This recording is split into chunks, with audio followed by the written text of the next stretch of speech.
Welcome to the Replenishing Life Project. 30 days to recover from burnout and reclaim your vitality. With your hosts, Morgan B. and Lucy Ann Chard.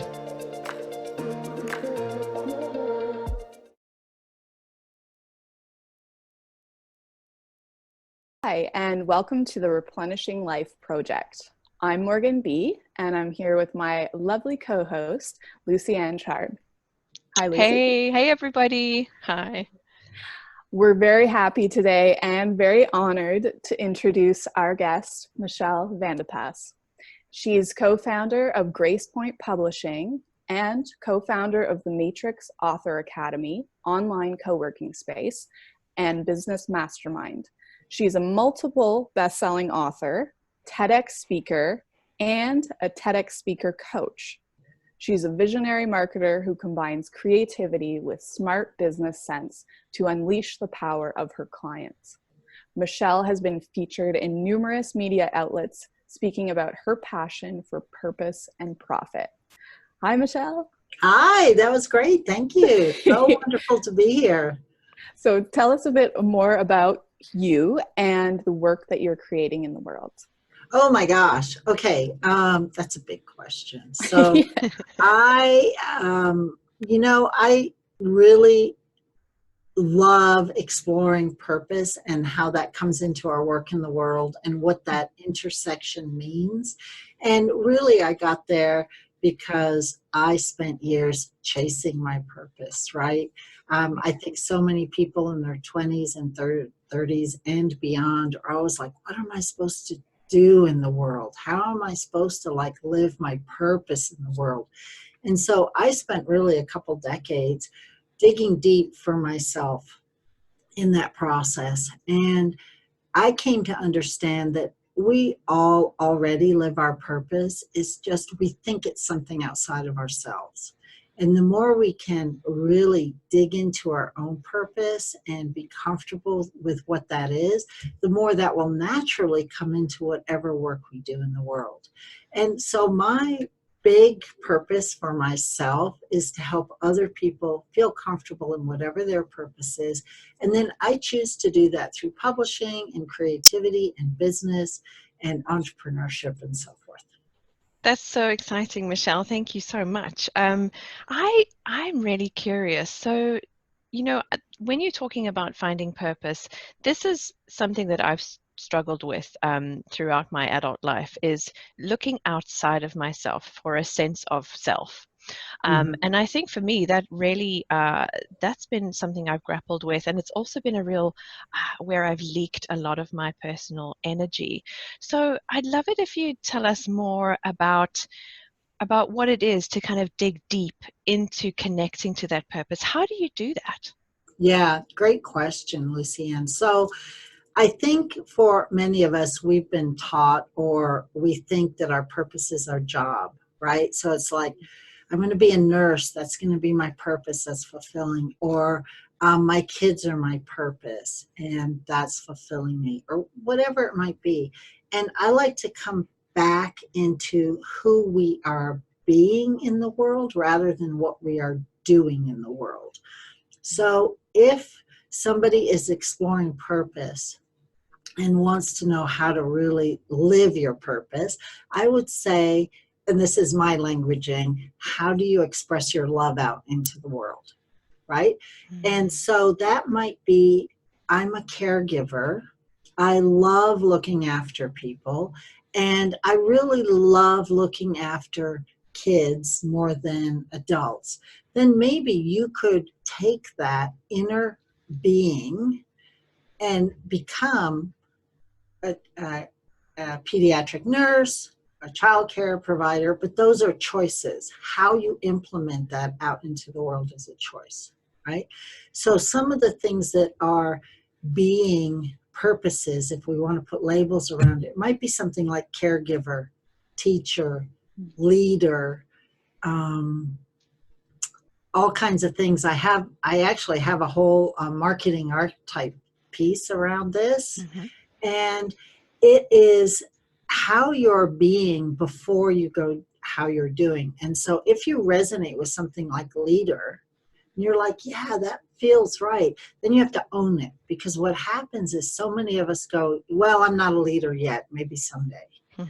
But if you're resonating with it, you can learn some skill and some tools to enhance your natural leadership ability. But if you're resonating with it, my guess is that's who you are being naturally in the world. And the more you can go do that, the more you'll feel at peace and at one with your own purpose. Beautiful. Does that make sense? That feels like a complicated answer, but That makes perfect sense. Everything in my body is kind of tingling, going, yes, that makes a lot of sense. Thank yeah, you. good. Oh, that's wonderful. Michelle, I definitely resonate with when you said caregiver, and I enjoy working with kids and being around kids. And so what would you say if someone is, do you feel that when someone is not in alignment with their purpose, that they might be more susceptible to burnout? And Wow, totally, absolutely. So here's the thing. We all go through stages in life, natural rhythms, natural ups and downs with our work, with our families, with ourselves, right? And burnout for most of us is just part of that, especially as women, right? It's just, we tend to have more on our plates in terms of multitasking, like family and personal and self-care and work and all those things. And so what I like to tell clients is, if you're feeling like you're headed for a burnout or you're already in burnout, is to take a breath and come back to yourself. Go back to who do you want to be in the world rather than what you want to do in the world. And one of the ways to, there's two major ways to get there: through your body and through your creative mind. So these are two things that I coach clients on. One is, if you can walk, do yoga, do tennis, run, whatever it is, but get in your body, and actually, even though you feel burned out, it will help you get to the other side. It always does. It's just so hard when you're burned out to like force yourself to get up and do physical exercise, right? All you want to do is sleep. But it will actually take you to the other side. The other piece that's so important is some creative something that gets you out of the thinking mind and into a place of, I don't know what else to call it, but a creative space where you're just flowing, channeling, it doesn't matter. And often that includes the body as well. And I'll give you some examples. People used to do needlepoint, knit, all these things that are creative, but they're almost mindless because you're bypassing the thinking mind, because once you know how to do it, it's automatic and you're working with your fingers. Washing dishes, so many people will say, when I hand wash dishes, it feels like a meditative exercise, right? Because there's the body aspect where you're bypassing the thinking mind. Writing is incredible for doing this. And for the purpose of this exercise, you've got to handwrite. None of this typing stuff. You got to connect the parts of your brain and get out the pen and handwrite. And any or all of these things will help you connect more deeply with who you are being in the world, with your purpose, and help you both stay out of burnout, but also help you get out of burnout. When we all know, when we feel connected, we jump out of bed. We can't wait to get going on our day, right? And that's the place we want to get back to. And if you're not feeling that, get out of your head and trying to figure it out, and go back to just some simple, basic things that we know work. Michelle, you know what? I love what you've said there, because, you know, in terms of connecting and reconnecting to the body, Morgan and I have spoken about this, and one of the things that really helped me through my own experience of recovering from burnout was to do the physical practice of hatha yoga. That really helped me to process the emotion that I was storing in the body. Yeah. And I want to talk more, and I want to hear more about the practice of writing that you bring up and that you share with us, and how that can help us to not only process the emotion, but to tap into our higher self and to really begin to reconnect to that incredible intuition and the higher guidance that we have, which sometimes I think when we're in a burnout state, we can feel like we're disconnected from that. Yeah, absolutely. And also, I think when we're in burnout state, we're always trying to figure it out. Yes. And we're not in the highest potential of who we are.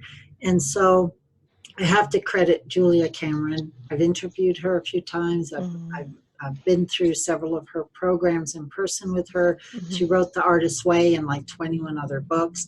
For those of you who don't know her, here's something that's really super telling about her is she still, after I think 21 or 27 books, hand writes out all of her books as her first manuscript. Wow. Right? So she's somebody who walks her talk, does what she teaches. And her practice is morning pages. You write free form 3 pages every morning. And that's like old-time journaling or keeping a diary. It's just been rebranded into her method, right? What this does is it gets all the stuff out of your head, all the stuff. So entrepreneurs, I'm always saying we all have to-do lists. Write it down. Write your 300 item to-do list because it'll get it out of your head and then you'll get to what's important underneath. Same thing, if you get up and you write every morning, it gets all the busy stuff out of your head, gets your dreams out of your head, it gets your to-do list out of your head. I have talked before about how I lost a multi-million-dollar company. If anyone's ever heard me before, I've talked about that in interviews. And one of the things that got me through and reconnecting to myself was morning pages, getting up every day and writing 3 pages. And I tell you, months and months went by when all I was writing was the same 20 sentences. I hate this. Why me? This sucks. I'm so angry. How do I get out of this? I'm so angry. It took, but at the end of every day, at the end of the journaling every day, I was ready to go face the day, right? Because it just got it out and I didn't carry it with me. So when we take that practice of understanding that if we can get the stuff that's chattering in our head out through writing, that we can get to the deeper stuff. Are we here to write a book? Are we here to share our message? Are we here to teach, lead, inspire other people? How are we going to do that? And you know, I teach a lot of writing and publishing and so forth. So for me, that might be, how do you then, after you've done your morning pages, then how do you go into what is your writing for today? Are you deeper? Can we go explore what the next chapter of your book is, or what your sales copy is, or what you're going to write a course about or inspire someone else on today, right? So it gets all this chatter out and helps you go deeper to the next level of your writing. Wow. Yeah, that's, I was just thinking that, you know, if I were an author and going through burnout, you know, and maybe the words just weren't coming, and then so you're suggesting like to do those morning pages as a way to get that sort of yuckiness, that mud out of there, out of your head. Yeah, because then Or there's you try to write. Yeah. The other thing I want to say, Morgan, is that if you study any of the writers who teach writing, and almost all the big writers have written a book on writing, Natalie Goldberg, Julia Cameron, Stephen King, Stephen Pressfield, they've all written books about writing. And they all basically say the same thing, which is if you want to write, you have to write. It's a little bit like saying I want to be a marathon runner and then not running. Right? You've got to train for it. So just because you have a bad day writing, or just because you can't think of anything to write, doesn't mean you don't show up and write. Can you imagine a marathon runner saying, well, I don't feel like running today. The muse isn't hitting me. I'm not inspired, right? So part of it's a commitment and allowing yourself to just put out bad work that day, but you still show up and train. Michelle, I'd like to ask you if you could talk to us about fear and the fear that comes up, I think, with every creative pursuit. Something that we've noticed that's common amongst our community members, in our own journeys, people that we've spoken to, other speakers, is there is an element of fear around expressing your truth in the world, showing up authentically. We feel called to do this and more and more and more, but there's a fear there, and I think that can sometimes be an element that comes into feeling burned out, feeling overwhelmed. Tell us more about this. Yeah, totally. That's such a great question. I'll say for myself, I don't ever recognize it as fear. If you were let's pretend you were coaching me and calling me out on it and saying, well, Michelle, I think that's fear. I'd say, nah, I'm fearless. I'm not scared of anything, right? How it shows up for me is I don't know enough yet. I'm not good enough yet. Well, I better go study some more. I had someone say something to me just this last week that was so freaking insightful. It blew my mind. They said, and this was a coach, they said to me, Michelle, you've spent a lifetime playing to your strengths.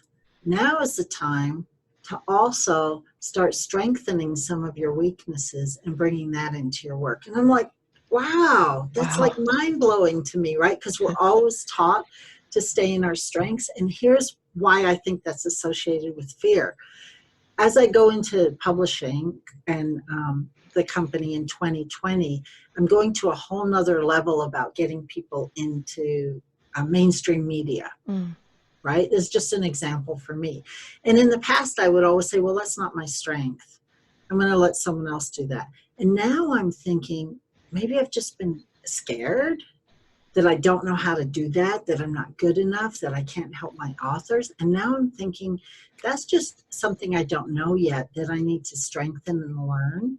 I'm smart. I'm running this company. I can hire people. I can ask for help, but I don't have to be scared to say we can do that, right? And so I think sometimes fear shows up as not thinking we can do it. If we bring this back to purpose, if I can just circle back around for a minute, I think a lot of us know how we're supposed to be in the world, like we're leaders, and we're scared of owning it. We're scared of saying, I'm here to be a leader in the world. And that shows up like, I'm not ready, I'm not good enough, I don't know enough, I need to take another training, right? That's how it shows up. But it's really just not owning the brilliance of who we are and being scared of who we are. That's powerful. And as spiritual people, we think that's egotistical. To step out and say, I'm going to lead this tribe. I know what I'm doing here. But actually, it's owning our gifts. And if you do it with some humility and service and the heart of, I'm here to lead this tribe because I have something that can help you and you guys can help me and we can all build this together, that's not egotistical. That's doing what you came here to do. Oh, beautiful. That's actually, that's what I'd love to talk about next is, you mentioned asking others for help, and that makes me think of collaboration and how we can be supportive of one another and how that can really empower us to step forward or, step into leadership or to, heal what needs to be healed, whether it's burnout or other things that are coming up for someone. And I was wondering if you could speak more to that, about asking for help and the importance of community and collaboration. And Yeah. Well, it used to be, and I think it still is, the old boys network, right? You go play golf and you do collaborations together and you support each other, or you go to the country club or whatever. And, there's all these old movies about, men sitting in the steam room and doing deals, or being on the golf course and doing deals. And the truth is, women have always done that as well for each other, but that has tended in previous decades and for all the millennia to have happened around the family, right? And you cook for each other, you help each other, you babysit for each other, all those kinds of things. And women, I think, sort of forgot to take that into the working world. Mm-hmm. And now I think that's coming back around. I know you interviewed my friend Karen Parker, and she and I talk about that a lot. Like, how can we not just support each other, but how can we increase our network of women who all support each other so that we can all go to the next level, right? And you can do that through masterminding. You can do that through co-working, which is part of how we all met, through the Matrix co-working, and I think how you guys met, right? Yeah. Uh-huh. There's so many ways to do it, but as women, we forget that we don't have to do it all ourselves, right? Because we're so used to like running the family and bringing up the kids and all of those things, and it's ingrained in who we are. And it can be just simple, like get together with girlfriends and paint once a week or once a month. It doesn't even have to be around work. If you think about the model of men going to the golf course and deals get made, what if women went to the golf course, sat in the steam room, went to spa days, painted, cooked, whatever it was, and deals got made? Mm-hmm. Right? Wow. Mm-hmm. It's about getting together and supporting each other and then seeing what comes. And I do think that's important for burnout. Is having, it doesn't have to be a big group of people, but you have to have a few people that you can lean on and trust. Absolutely. That feels so good in my heart when you say that. Circling back to what you were talking about in terms of owning our own power as well, and being, being wary of standing in our power. I think that also comes into it. Certainly from experience, there's been a wariness about being a female and saying, look, I am standing in my own power, because there is a cultural story for some of us that says, well, play small and then people will like you. And that's, people will like you in community. So I love what you're saying there, because this is about rewriting that narrative, recreating that narrative to be more empowering.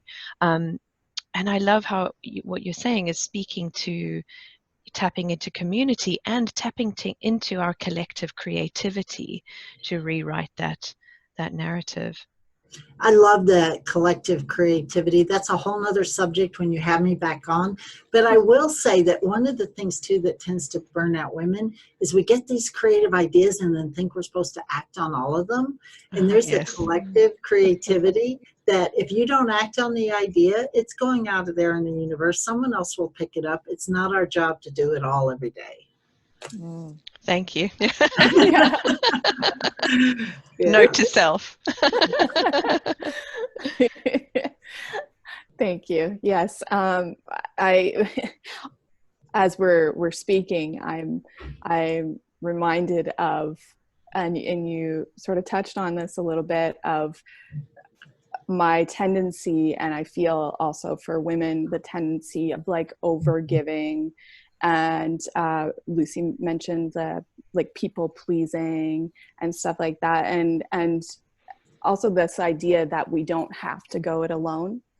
And I really like that, because it takes this weight or this burden off our shoulders, and to get back to that where we all connect with one another and support one another, really to lift each other up. And that's one of the things we love to do with this project and this series, is to support other women and lift everyone up. And yeah, I love that. And so, yes.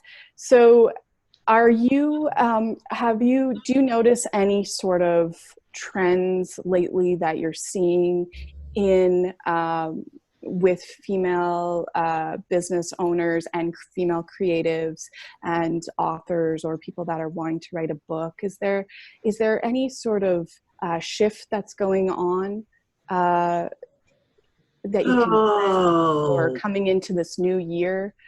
Yeah. So I'll tell you what I've noticed for myself and some of my clients. Okay. Is that the energy's changing for the better finally. It's like we've all been in this crazy, awful energy for what seems like maybe even 5 years, but for sure 3.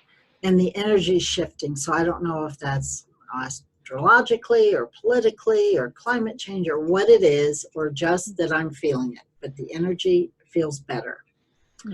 And because of that, I think I'm noticing women coming out of their shell again, going out into the world again, not hiding as much as we've all hidden out the last 3 years or so, getting together with girlfriends and having lunch again. I'm noticing live events are picking up again. So women are showing up more to conferences and live events. And I think that is going to help the creativity. I think that's going to help the collaboration. I think women are feeling brave again. And so that's what I'm noticing. And you mentioned writing books. I think that also goes to women are ready to not hide out, and they're willing and ready to tell their stories more than ever. And I will just say that if you have a message and you have something to share, and it's inside of you, it's your job to get it out there. Not everyone needs to write a book, right?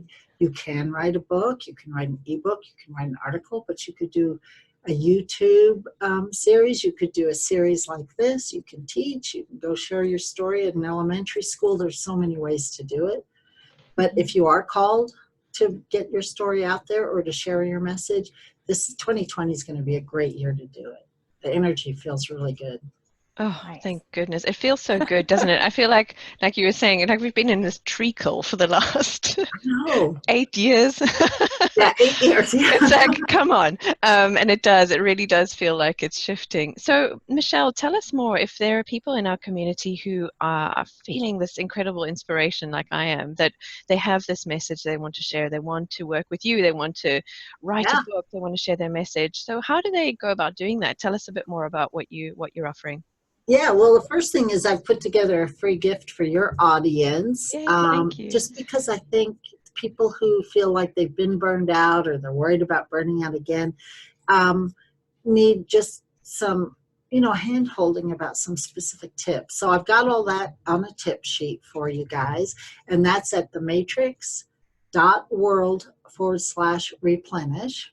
Amazing. And so anyone can go grab that tip sheet and so forth, and then come into one of my writing programs, come into one of the programs, come into collaborative co-working, and that the links are on that sheet. So I would say the first step is to go to that link. I'm sure you'll post it, right? Yes. You can get their free recover from burnout, be in your purpose tips. That's so generous, Michelle. Thank you. And we will definitely put all of those details in the show notes. And I can personally vouch for working with you in that way, in those calls, because I have gotten more done and felt more inspired and just tapped into my creativity in those calls with you than ever before. And, it's been so helpful for me, both with creative writing and with copywriting, for my business. So I can seriously vouch for that. Guys, take her up on her offer. Thank you, Lucianne. It's so great to have you as part of my tribe too. Yeah. Oh, yes. And thank you for creating the Matrix co-working space, because, all the people that I've met in that space, they're wonderful, wonderful people. Yeah, thank you. Thank you for coming too, Morgan. It's been great to be there with you all year.